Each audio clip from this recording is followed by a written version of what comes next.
नमस्कार दोस्तों, मैं देवेंद्र पारिक स्वागत करता हूं आपका जीके बाई डीके चैनल पर। और दोस्तों, आज हम पढ़ेंगे राष्ट्रपति के ऊपर महाभियोग की प्रणाली यानी आर्टिकल 61। बहुत ही महत्वपूर्ण और सबसे इंपॉर्टेंट बात कि इस क्वेश्चन में से, इस पूरे महाभियोग की पूरी प्रोसेस में से एक प्रश्न निश्चित रूप से आपसे पूछा जाएगा, क्योंकि बहुत ही बड़ी बात है एक राष्ट्रपति को हटाने की प्रोसेस, इसलिए इसमें पक्का पूछा जाता है। इसलिए एक एक शब्द बड़ा इंपॉर्टेंट है, अंत तक जरूर देखिएगा। मैंने इसे इसीलिए अलग से एक वीडियो के रूप में प्रेजेंट किया है, अन्यथा मैं पिछले वीडियो में बता सकता था या फिर मैं अगले वीडियो के साथ भी बता सकता था, लेकिन मैंने इसे अलग से इसीलिए ले लिया क्योंकि आप इसे पूरा नहीं देख पाते, क्योंकि काफ़ी लंबा हो जाता है, किसी के पास समय होता है, किसी के पास नहीं होता। इसलिए ये अनिवार्य रूप से आप देख सके, इसलिए मैंने इसे अलग से लिया है। इसलिए अंत तक जरूर देखिएगा, और अगर नए हैं तो चैनल को सब्सक्राइब कर दीजिए। जी हाँ, thank you. Bell icon press कर दीजिए, धन्यवाद। और अगर आप लगातार कंटिन्यू में देख रहे हैं तो निश्चित रूप से आपने शेयर कर दिया होगा। चलते हैं पॉइंट की तरफ।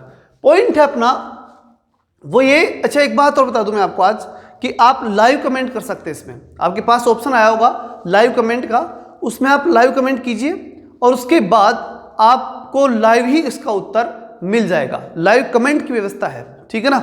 इतना मैंने आज आपको बताया है, आगे जल्द ही और ज़्यादा अपडेट कर देंगे। चलते हैं नेक्स्ट प्रश्न की तरफ। प्रश्न है अपना, यानी जो पॉइंट है अपना आज का, वो है महाभियोग की प्रणाली, यानी राष्ट्रपति जो है उसके ऊपर किस प्रकार महाभियोग लगाया जाता है और महाभियोग लगाकर उसे कैसे हटाया जाता है।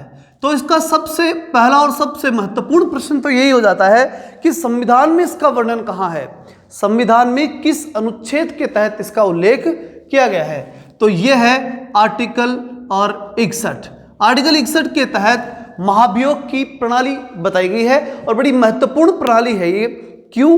क्योंकि मैंने पहले बताया भी आपको, क्योंकि इसके माध्यम से इतने बड़े पद के व्यक्ति को हटाया जाता है। इसलिए एक एक शब्द इंपॉर्टेंट है, ध्यान से सुनना।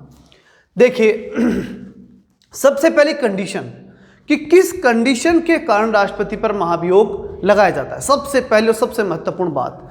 तो देखिए, कंडीशन इसकी ये होगी राष्ट्रपति पर महाभियोग की, वो एकमात्र कंडीशन है संविधान का उल्लंघन। ठीक है, अगर संविधान का उल्लंघन नहीं करता है और अगर उसके ऊपर यह आरोप नहीं है कि उसने संविधान का उल्लंघन किया है, अगर ये आरोप है ही नहीं, तो फिर ऐसी स्थिति के अंदर आप उस पर महाभियोग ला भी नहीं सकते।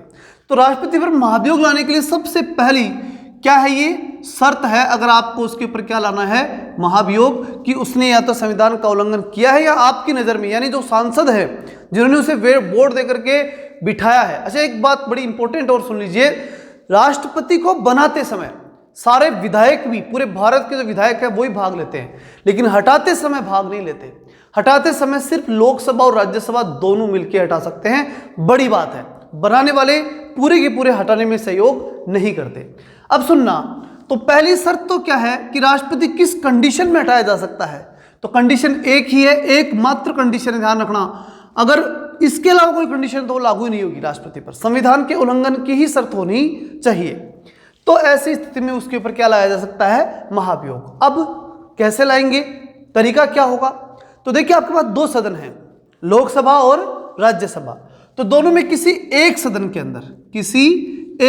के अंदर आपको ये प्रस्ताव जो है वो रखना होगा, जो प्रस्ताव है वो रखना होगा किसका, राष्ट्रपति के ऊपर महाभियोग का प्रस्ताव जो है वो रखना होगा। अब अगला फिर प्रश्न उठता है कि प्रस्ताव कितने लोग रखें, सारे के सारे रख दें क्या, ठीक है। तो यहां एक बड़ी इंपॉर्टेंट बात है, वो ये कि 1/4 1/4 कैंडिडेट, 1/4 किसके, उस सदन के, मतलब जिस सदन में आप ला रहे हो ना, उस सदन के 1/4 सदस्य जो हैं वो कितने दिन पहले सूचना देते हुए, ये भी इंपॉर्टेंट बात है, ठीक है, 14 दिन पहले सूचना देंगे। किसको देंगे, ये भी इंपॉर्टेंट बात कि भाई सूचना देनी है। सूचना किसे दे, जिस सदन के अंदर वो महाभियोग ला रहे हैं। अगर वो लोकसभा में ला रहे हैं तो लोकसभा के अध्यक्ष को, और अगर वो राज्यसभा में ला रहे हैं तो राज्यसभा के सभापति को क्या देंगे, सूचना, कि भाई हम राष्ट्रपति पे क्या ला रहे हैं, महाभियोग। तो 14 दिन पहले तो आप क्या दोगे, सूचना दोगे। और उसके बाद कितने लोग देंगे सूचना, 1/4। किस रूप में देंगे सूचना, प्रस्ताव के रूप में देंगे। अब अध्यक्ष ने या सभापति ने उस प्रस्ताव को स्वीकार कर लिया, उसने कहा कि ठीक है भाई, हमने आपकी बात मान ली, हम सूचना भिजवाते हैं किसके पास? राष्ट्रपति के पास, क्योंकि आप किस पे लगा रहे हो महाभियोग? राष्ट्रपति पर। तो वो भी तो अपनी तैयारी करे, उसको ही पक्ष रखने का मौका मिलना चाहिए, और वो रखता भी है पक्ष। ठीक, तो अब ये तय कर दिया गया 14 दिन पहले का मतलब है कि जिस दिन उन्होंने प्रस्ताव रखा उसके 14 दिन बाद ही इसके ऊपर महाभियोग की कार्रवाई हो सकती है, उससे पहले नहीं हो सकती। कम से कम 14 दिन बाद में तो फिर समय पर निर्भर करता है, लेकिन 14 दिन का टाइम तो देना ही पड़ेगा राष्ट्रपति को आपको, ठीक है ना। अपने आप को सही साबित करने के लिए कम से कम 14 दिन का टाइम देना पड़ेगा, इसका मतलब ये है, ठीक है। तो 14 दिन पहले सूचना दे दी, मतलब कि जिस दिन सूचना दी उसके 14 दिन बाद क्या आया? महाभियोग। अब जिस दिन महाभियोग आएगा, अगली जो कंडीशन है, अगली जो बात आती है कि जिस दिन महाभियोग आएगा, मतलब कोई ना कोई विशेष दिन फिक्स कर दिया जाएगा। अच्छा, ये दिन फिक्स कौन करेगा? लोकसभा या राज्यसभा का वो, या तो लोकसभा का वो अध्यक्ष जिसको आपने प्रस्ताव रखा, या राज्यसभा का वो सभापति जिसको आपने प्रस्ताव रखा, वही व्यक्ति, वही अध्यक्ष या सभापति जो है कि जिसके पास आप पहले प्रस्ताव लेके जा रहे हो, वही डिसाइड करेगा कि किस दिन जो है वो अभियोग यानी महाभियोग की प्रोसेस स्टार्ट होगी। तो जिस दिन अभियोग स्टार्ट हुआ, महाभियोग की प्रक्रिया जो है वो शुरू हुई, ध्यान से सुनना, उसी दिन महाभियोग की प्रक्रिया, महाभियोग और इसकी क्या प्रक्रिया जो है वो शुरू हुई, प्रक्रिया शुरू हुई। उस दिन क्या किया जाएगा कि राष्ट्रपति आएगा। महाभियोग की प्रक्रिया जिस दिन शुरू होती है ना, उस दिन कौन आएगा? राष्ट्रपति। अच्छा, राष्ट्रपति क्यों आएगा? राष्ट्रपति अपना पक्ष रखने आएगा कि भाई मैंने गलती नहीं की या संविधान का मैंने उल्लंघन नहीं किया। तो राष्ट्रपति क्या करेगा? अपना पक्ष रखेगा। रख दिया, जिस सदन में भी कार्रवाई स्टार्ट हो रही है वो अपना पक्ष रखेगा, बिल्कुल क्लियरली रखेगा। अच्छा, रख दिया, रखने के बाद उस सदन में, जिस सदन में पहले रखा गया है, जिस सदन में पहले आकर के राष्ट्रपति अपना पक्ष रखा है, मतलब कार्रवाई पहले सदन में हो रही है, कोई भी एक सदन हो सकता है, हो रही है। अब कार्रवाई होते समय जो सदस्य है ना, सारे के सारे वो लोग चर्चा करेंगे कि भाई ये सही है या गलत। आरोप भी तो भाई 1/4 ही तो आरोप लगा रहे हैं, पूरा सदन तो आरोप नहीं लगा रहा। तो फिर उसके ऊपर आरोप लग रहा है तो वो सही है या नहीं है, ठीक। तो कंडीशन तय मानी जाएगी, उस पर चर्चा होगी, वाद विवाद होगा, जो भी है सारी बातें उसके अंदर हो जाएंगी। चर्चा होने के बाद, वाद विवाद होने के बाद फिर उस सदन में क्या होगी? वोटिंग होगी, ठीक। और राष्ट्रपति का भी आपने क्या ले लिया है, यहाँ तक आपने उसका पक्ष भी सुन लिया, सारी बात हो गई।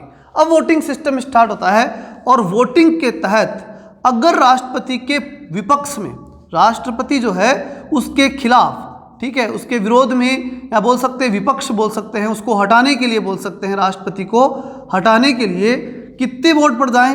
2/3 बहुमत। 2/3 बहुमत जो है उससे क्या हो जाए? महाभियोग पारित हो जाए। समझ रहे मेरी बात? वापस से इस विपक्ष के एक शब्द सही काम में ले लीजिए। राष्ट्रपति पर महाभियोग, महाभियोग जो है, ये महाभियोग कितने सदस्यों द्वारा? 2/3 बहुमत द्वारा अगर पारित कर दिया जाता है, 2/3 सदस्यों द्वारा क्या कर दिया गया? पारित कर दिया गया। अब एक सदन में तो पारित हुआ, तो यहां राष्ट्रपति हटेगा नहीं, यहां सिर्फ ये तय हुआ है कि राष्ट्रपति के ऊपर महाभियोग लग चुका और एक सदन ने उसे पारित कर भी दिया। कितने से? 2/3 बहुमत से। अब ये तो 2/3 बहुमत है, इस बहुमत को लेके जाएंगे हम किस सदन में? दूसरे सदन में। अब दूसरे सदन में भी सेम यही प्रोसेस चलेगी, क्या कि उसमें अंदर भी जो है वो, चूंकि यहाँ ये 14 दिन वाला कैटेगरी दूसरे में नहीं लगेगी, वो तो पहले में लग चुकी। अब आप सीधा ले जाइए दूसरे सदन में। दूसरे सदन में जिस दिन कार्रवाई होगी, फिर वही बात, उसमें भी फिक्स टाइमिंग सेट किया जाएगा कि कोई ना कोई दिन फिक्स होगा दूसरे सदन में भी। उस दिन क्या आएगा? वहां पर भी महाभियोग की प्रक्रिया शुरू होगी, वहां फिर राष्ट्रपति आकर के अपना पक्ष रख सकता है, ठीक है, अपनी बात रखेगा, ये मैं सही हूं गलत हूं जो भी है वो अपनी बात रखेगा। उसके बाद फिर क्या होगी? वहां पर भी वोटिंग होगी। वोटिंग होने के बाद अच्छा वहां वाद विवाद भी होगा, सब कुछ होगा, मतलब जो पहले सदन में हुआ ना वो सारे काम वहां पर होंगे, ये बात आप ध्यान रखना। वोटिंग के बाद राष्ट्रपति के ऊपर जो है वो महाभियोग की प्रोसेस फिर से शुरू होगी, और ये प्रोसेस होते होते और 2/3 बहुमत से जो है अगर दूसरा सदन भी पारित कर दे, दूसरा सदन भी ये कह दे कि हाँ भाई राष्ट्रपति को हटना ही चाहिए, जिस दिन दूसरा सदन 2/3 बहुमत से पारित कर देगा उसी समय राष्ट्रपति को हटा हुआ मान लिया जाएगा, उसका पद रिक्त मान लिया जाएगा। यह है पूरी प्रोसेस किसकी? राष्ट्रपति पर महाभियोग की। लेकिन इसमें सबसे इंपॉर्टेंट जो 3-4 बातें थी उन्हें फिर से देखिएगा।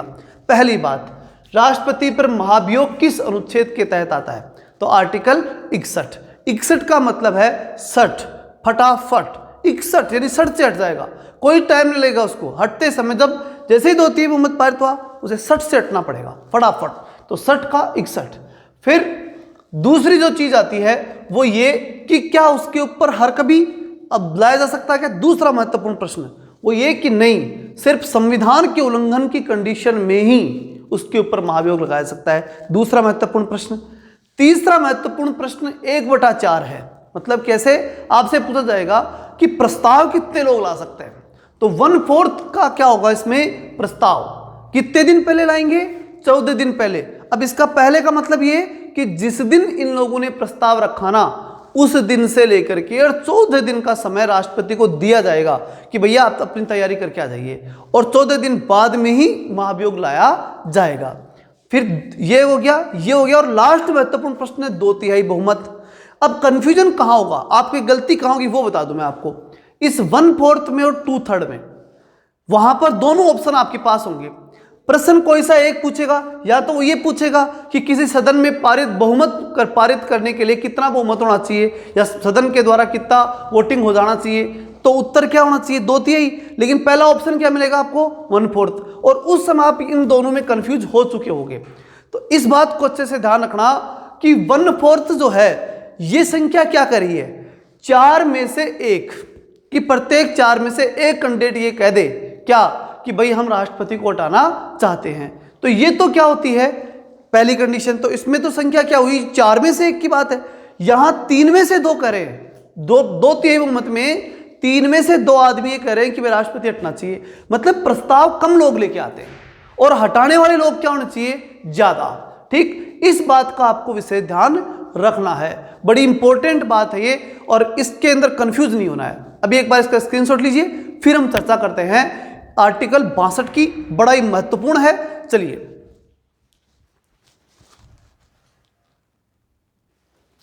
हाँ, अब हम बात करेंगे आर्टिकल 62 की।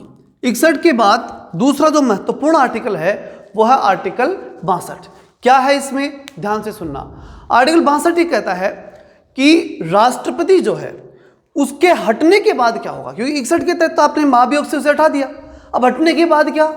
जब हट गया राष्ट्रपति उसके बाद आप क्या करेंगे? तो फिर दूसरी जो महत्वपूर्ण कंडीशन आती है राष्ट्रपति के हटने के बाद, और वो आती है आर्टिकल 62 के तहत कि उसके बाद जो व्यक्ति आएगा वो होगा कौन। हटते ही तो पोस्ट तो खाली नहीं रह सकती, ध्यान रखना इस बात का। ये संवैधानिक पोस्टें हैं, इनमें राज्यावकाश नहीं होता है। ऐसा नहीं है कि पोस्ट खाली रह गई, उसको भरना ही पड़ता है, और भरना ही पड़ता तो फिर आएगा कौन? तो राष्ट्रपति जब हट गया तो निश्चित रूप से कौन आएगा? उपराष्ट्रपति जो है उसके स्थान पर आएगा। अब यहां एक बड़ी महत्वपूर्ण बात मैंने पहले भी चर्चा की थी आर्टिकल 56 में, और 56 में मैंने क्या बताया था आपको? 56 में मैंने ये बताया था कि राष्ट्रपति का कार्यकाल 5 वर्ष होता है, और 5 वर्ष पूरा होने से पहले पहले आप नए राष्ट्रपति को चुन सकते हैं, यानी नए राष्ट्रपति को चुनेंगे, और जब तक नहीं चुन लेते तब तक वो पुराने वाला ही काम करेगा। तो यहां तो वो बात क्या थी कि राष्ट्रपति हटा नहीं है, बस आपकी गलती है कि आप नहीं चुन के लाए। वो तो बात किस में थी? वो बात तो थी आर्टिकल 56 में। ठीक, ध्यान से सुनना, आर्टिकल 56 और 62 का अंतर क्लियर कर लीजिए आप, क्योंकि यहां पर भी कंफ्यूज होने की पूरी संभावना रहती है। ध्यान से सुनिए, 56 जो है ना उसमें राष्ट्रपति है, पोस्ट पर है। ध्यान से सुनना, राष्ट्रपति जो है वो पोस्ट पर है। कितना कार्यकाल होता है इसका? 5 वर्ष। लेकिन 5 वर्ष के बाद भी काम कर सकता है, बाद भी क्या कर सकता है? वो काम कर सकता है, अगर आपने क्या नहीं किया? अगर आप नए राष्ट्रपति को नहीं चुन पाते हैं, नए राष्ट्रपति का अगर आपने क्या नहीं किया? चुनाव नहीं किया। ठीक, चुनाव नहीं किया तो ऐसी कंडीशन के अंदर क्या होगा? ऐसी कंडीशन में जो है वो आर्टिकल 56 लागू होगा। मतलब ये कि वो जो पुराने वाला राष्ट्रपति है वो सीट पर रहेगा, वो हटेगा नहीं, चाहे 5 साल के बाद में भी बैठेगा वो। ठीक, तो ये बात तो क्या साबित कर रही है? राष्ट्रपति कार्यकाल को बढ़ा रही है। 56 तो राष्ट्रपति कार्यकाल को 5 से 6 भी कर देता है, और वही व्यक्ति 5 की जगह 6 वर्ष भी काम कर जाएगा। लेकिन 62 ये कहता है कि नहीं, अगर राष्ट्रपति हट गया, क्योंकि बीच में हटने की बात कर रहा है वो, कि अगर हट जाता है, ठीक, तो हट जाने की स्थिति के अंदर, जैसे महाभियोग से हटा या फिर उसकी मृत्यु हो गई असामयिक, ठीक, तो ऐसी स्थिति के अंदर हट जाने की स्थिति में ठीक, क्या होगा, बहुत महत्वपूर्ण बात बता रहा हूं मैं आपको, उस स्थिति में कौन आएगा, उपराष्ट्रपति आएगा। और अच्छा एक बात बताइए, अब अगर उपराष्ट्रपति भी नहीं है तो, उपराष्ट्रपति भी नहीं है तो कौन आएगा फिर, तो ऐसी स्थिति में आएगा सर्वोच्च न्यायालय का मुख्य न्यायाधीश। सर्वोच्च न्यायालय, और सर्वोच्च न्यायालय का कौन, मुख्य न्यायाधीश। ठीक, ये बात आपको ध्यान में रखनी है। सर्वोच्च न्यायालय का मुख्य न्यायाधीश जो है वो आएगा किसके स्थान पर, उपराष्ट्रपति भी नहीं है तो कौन आएगा, सर्वोच्च न्यायालय का मुख्य न्यायाधीश।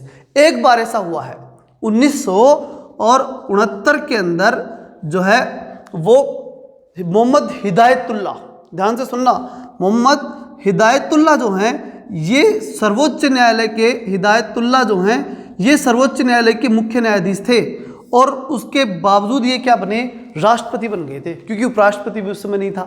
तो 1969 में ऐसा हुआ था। ठीक, मोहम्मद हिदायतुल्ला जो है ये एकमात्र ऐसे व्यक्ति है जो सर्वोच्च न्यायालय के मुख्य न्यायाधीश होते हुए भी क्या बन गए थे, वो जो है राष्ट्रपति के पद के ऊपर काम कर चुके थे। बड़ा ही महत्वपूर्ण प्रश्न है।